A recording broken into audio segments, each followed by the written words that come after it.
welcome to the Get Ready with Tony Stewart podcast. I'm pleased to be joined again today by Chris Hall from EP Navigator. Chris, thank you for joining me. How are you today? I'm doing great, Tony. How are you?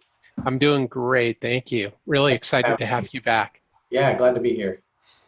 Fantastic. So today, Chris and I will be talking about the Get Ready Financial Calendar action item of reviewing your beneficiaries and estate plan. Chris is the perfect person to talk about this. Chris Hall is the founder of Estate Plan Navigator. Chris is a former top producing insurance agent and financial advisor with Great Northern Financial. Chris is currently on a mission to flip the numbers from 70% of adults in need of proper estate planning documents to 70% or more who have them in place. And when time permits, playing golf. Chris, are you able to get out and play any golf right now? We've got two challenges right now, or three. COVID is really hot in Florida and not much time when you're running a business. But when I can, yes, I do. I still enjoy it. Fantastic. So do you want to tell us a little bit about what you do? Sure. So with the Estate Plan Navigator came to be really because, as a former advisor and for as long as I can remember, advisors always have a challenge in helping their clients get estate planning done. And there's all kinds of hurdles, whether it's the cost, the myths that sort of hold people up from getting it done,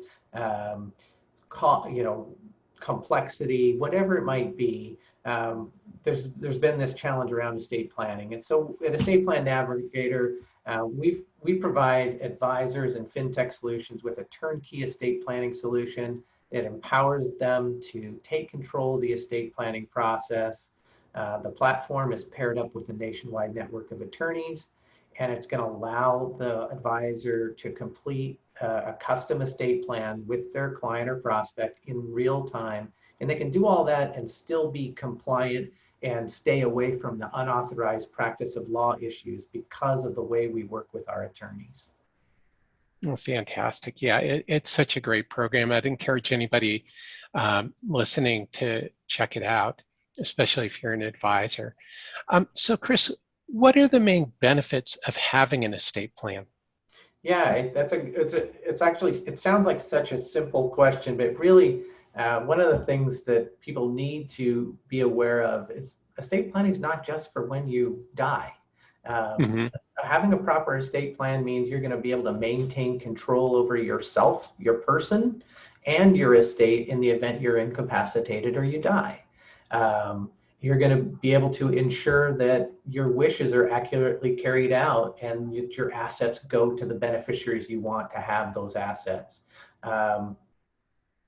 One of the things that when I bring up the whole idea of it's not for just when you die, there's this thing called living probate. And a lot of people don't realize that that's why you need a power of attorney for financial decisions or healthcare decisions, because if you don't put someone in charge of making those decisions for you, then your family's going to be likely find themselves in court, and the court may or may not appoint the person you'd like to be taking care of you in that position. So you want to go ahead and get these things in place ahead of time. So it's not just for when you die. Yeah, and I think that's such an important point, that people think about estate planning as, a death thing, and it's really so much more than that. So that's really powerful. And it's good to know that EP Navigator takes that into account as a major component. So, here's the next question. Why is it important to keep your estate planning up to date as your life changes? Well, we're all particularly aware right now in the world that you never know what's around the corner with this whole COVID-19 thing. But anything, you're driving down the road, whether it's the Bay Area or here in Tampa's Bay Area, we don't like to look at it, but you see horrible accidents all the time. What I'm getting at is we don't know what's around the corner for us. So it's really important to keep your plan up to date. As much as we'd like to think we're in control, we're not. And so you just if you're not up to date, you're going to leave a much larger challenge behind for your family again. And that's the whole point, is we don't want to leave a mess for anybody. And it's really simple to keep it in order. Fantastic. Yeah, great points.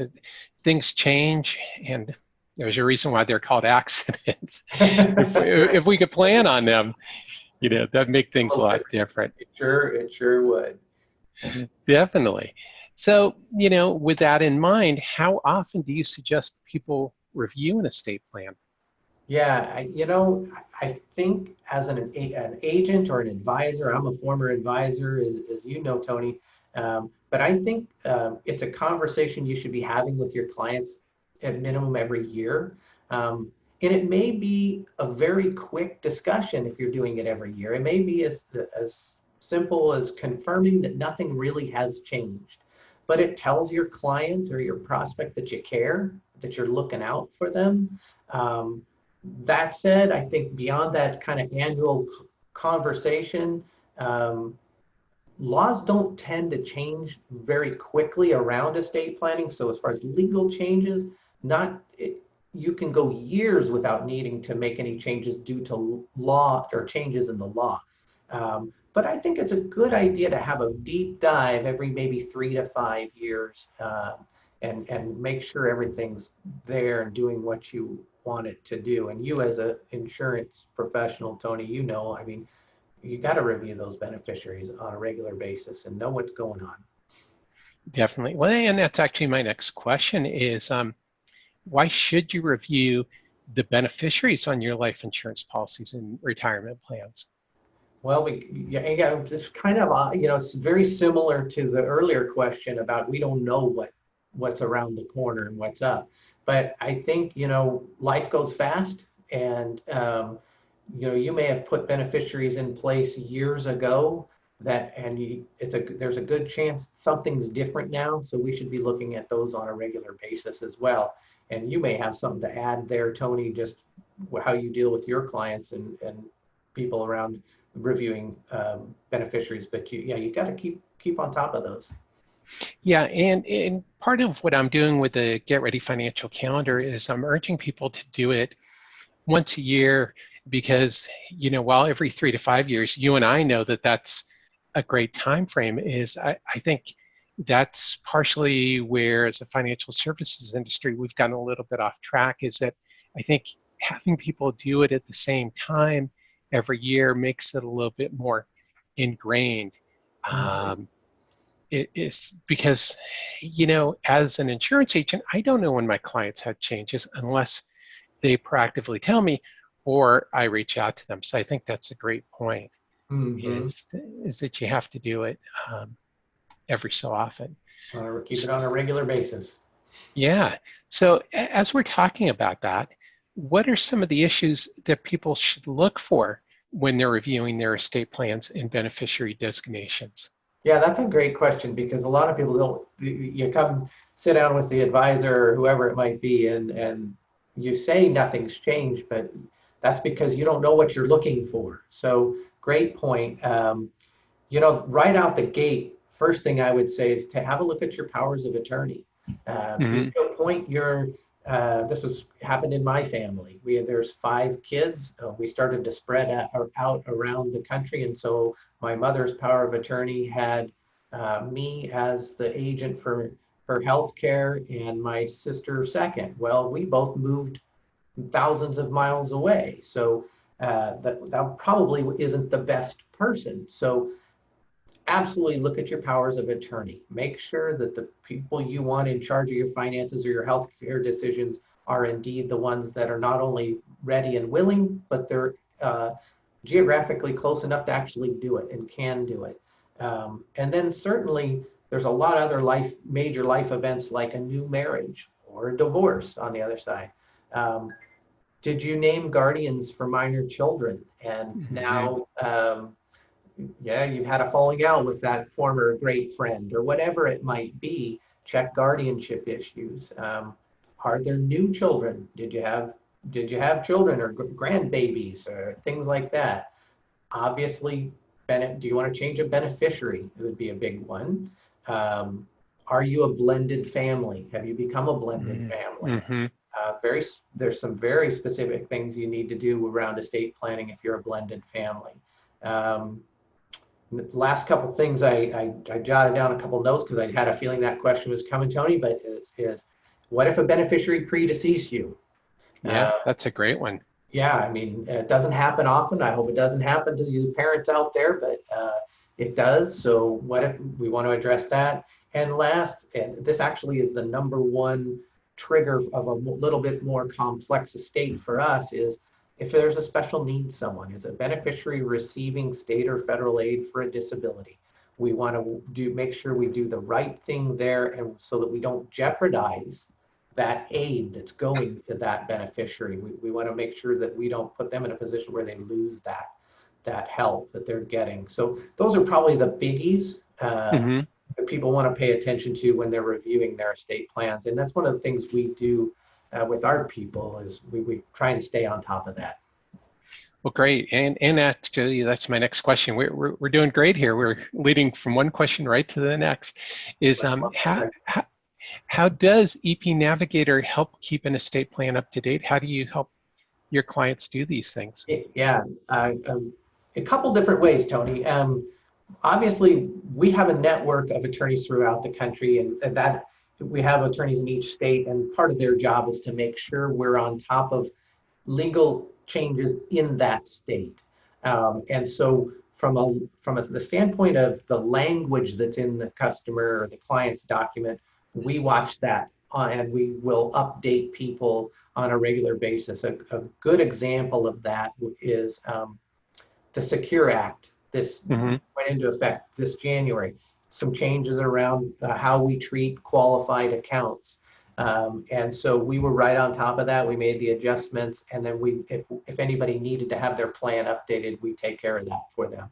The other thing we do is we send out an annual checklist or a reminder for the client to do certain things so that it kind of helps them stay on top of these things and keep their estate plan up to date.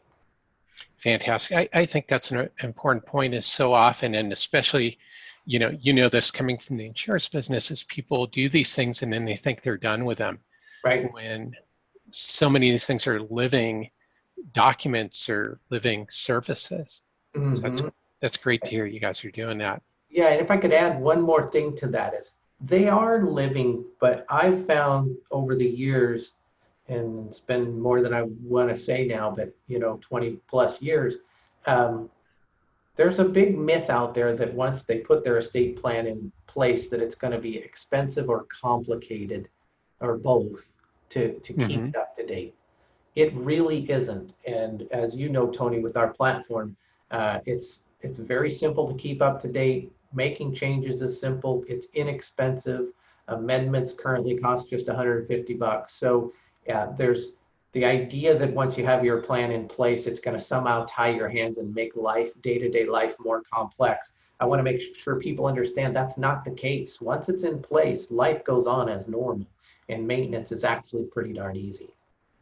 That's great. That's great. So, Chris, what's your number one tip on being financially prepared?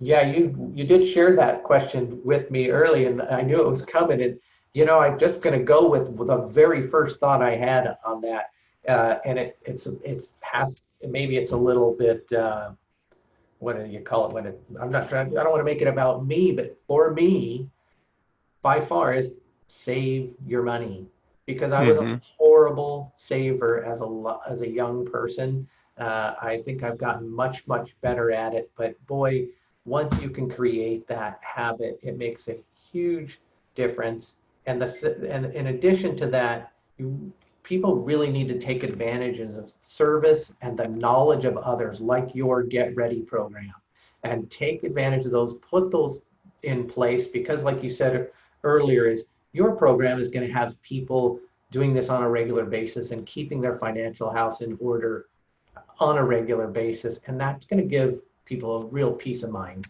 knowing that that's all in place, and it creates the habit, and that's all it's about. So, yeah.